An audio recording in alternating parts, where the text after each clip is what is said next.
12 a.m., a call arrived. Half asleep, the house silent, my tea long grown cold. Sir, your supposedly missing son was found on Route 15 bus stop. Please come to collect him. Puzzled, I replied, I don't have a son. The voice remained steady. Please come for verification purposes. Almost declining, the officer's tone compelled me to go. Lacking jacket, carrying only keys, phone, an unsettling feeling within, I drove. Upon reaching the station, I stood motionless.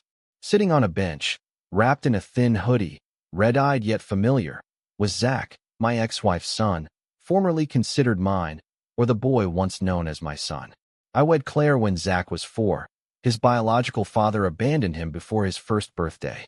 I never inquired into why, just assumed the role. Soccer practices, nightmares, the flu, his first bike, his first heartbreak. I attended them all. We weren't affluent, but we managed.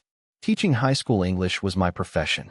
Claire functioned as the receptionist in a dentist's office. Our lives were tranquil and orderly.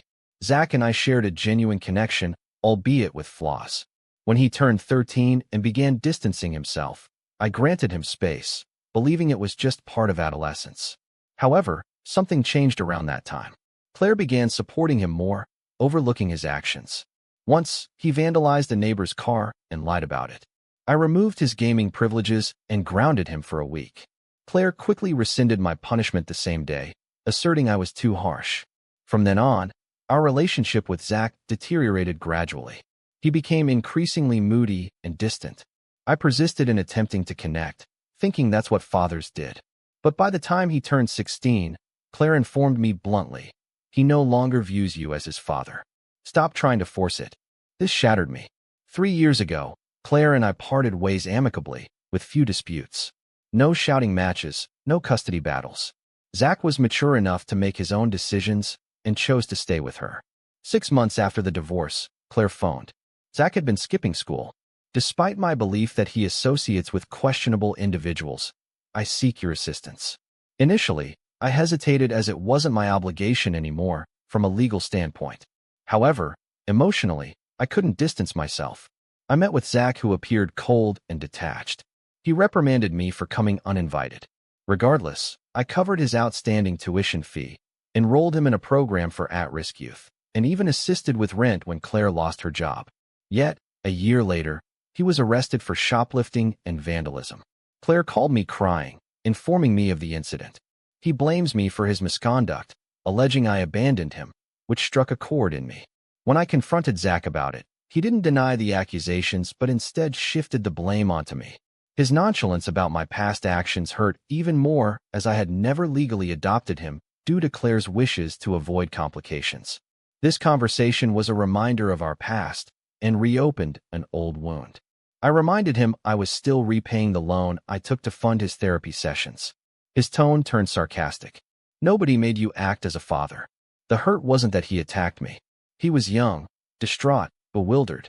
The true injury was Claire co-signing it, telling others I abandoned a child who wasn't mine in the first place. Friends stopped contacting me. Family found themselves uncertain about the truth. I became an unspoken character in my own narrative. So I withdrew. No conflict. No hostile messages. Just quietness. I paid off the last installment, removed his name from the health insurance, blocked their phone numbers. I even put away the photos. Took down the framed drawing he made me in first grade that said, "Best Dad." When Claire contacted me months later asking if I'd co-sign a loan for Zach's college education, I refused. Decisively. You claimed him as your son. No, I replied. You said that when it suited you. That was the last we communicated until last night.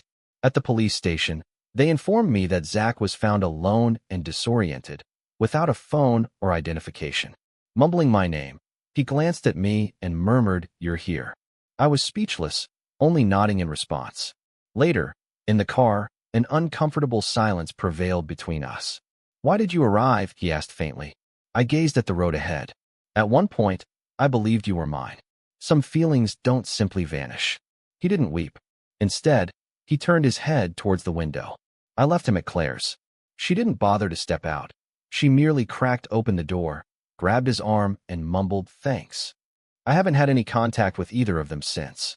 I'm no longer angry, just weary. Some assume fatherhood is all about genetics. Others believe it's about selflessness. I feel it's about acknowledgement, being acknowledged and accepted in that role. I gave him my all. However, you can't compel someone to address you as dad. I merely wish he had truly meant it when he did.